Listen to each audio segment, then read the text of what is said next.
Hey everyone, and welcome to Developer Tea. My name is Jonathan Cottrell, and today is an inspiration episode. I'm going to be sharing with you a quote about learning.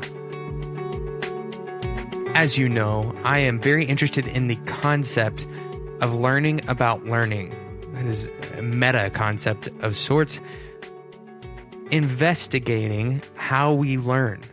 Investigating the best ways that we acquire knowledge. There are so many different forms of research on this subject. A lot of them, not surprisingly, have to do with children, because children are perhaps nature's most efficient learners. If you think about it, as a child, you learn more within 3 years of your life than you do possibly in the rest of your life. There's different types of learning, obviously.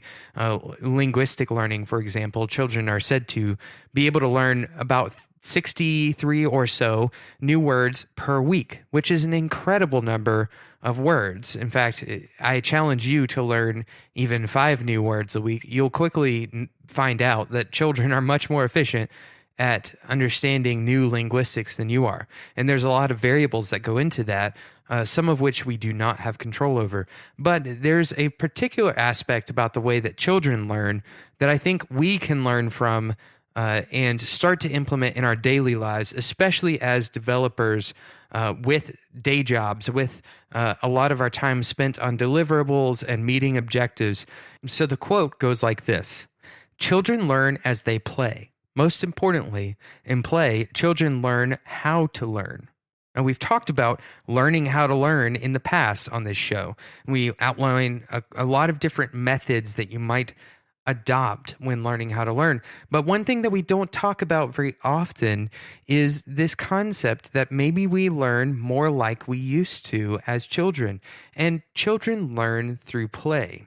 And if you look back on your childhood, or if you watch a child, especially newborns, the way that they learn is by creating and constructing these miniature games that they play, whether it's in interaction with another person, or perhaps it's just interaction with them and an object, or even word games.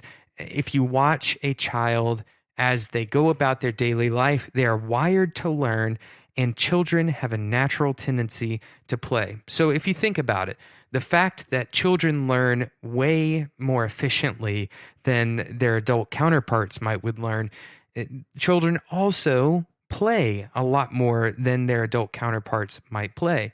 And I'm not saying that necessarily there is a causal relationship there, but it certainly is possible, especially with all the research that has been done. So how do you incorporate play? Well, first, let's talk about what play is. In the book, Einstein Never Used Flashcards, 5 elements of children's play are identified. Number 1, play must be pleasurable and enjoyable. So that means that the children playing the game must actually want to do so. They must have a desire to continue doing so because they enjoy it.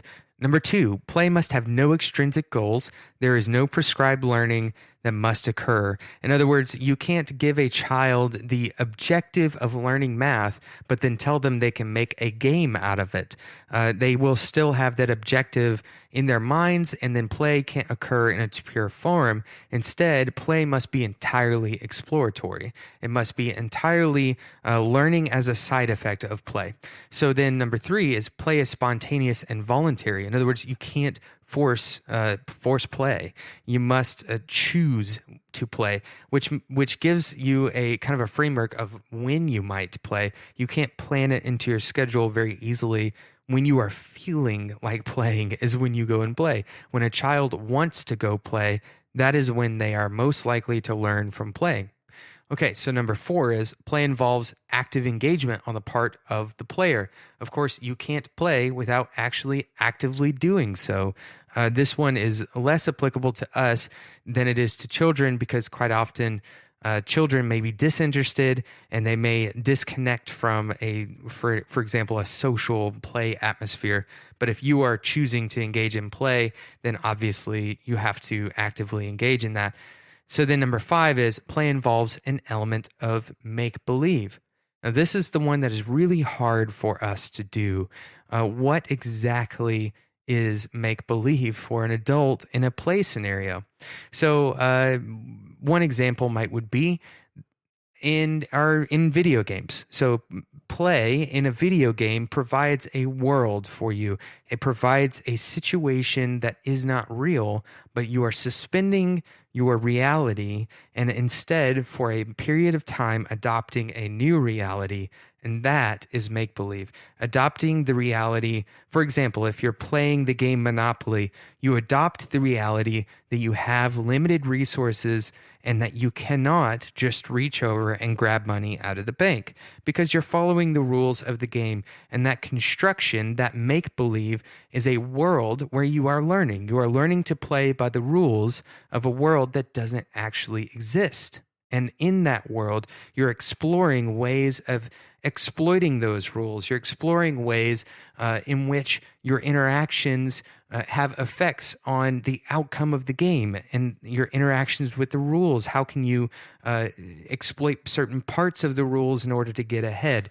These are all ways in which we learn when we are playing. So do not underestimate the importance of play in your daily lives.